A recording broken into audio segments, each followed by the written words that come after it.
Hi everybody, James here. In this video we're going to talk about what to do when a shooter has to retire mid-string and how to restore that string if that shooter wishes to come back after rectifying the defect and finishing their string. So, as you can see, we are logged in as the scorer and we don't have the option to save. So to save the string, we want to be logged in as an admin.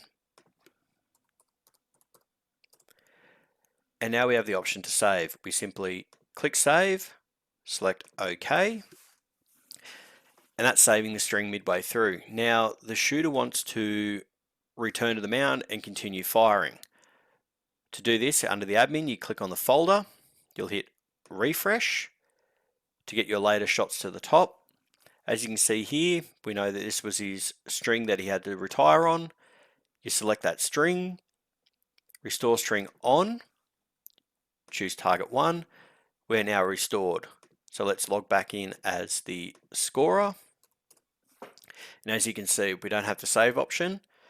So the shooter will fire a sighting round. The shooter has decided they don't want to keep their sighting round, so we simply delete that sighting round. The shooter makes their adjustments and they continue on firing. They fired their 10 scoring shots. Now as the scorer we can save the final score. And that is saving and restoring a string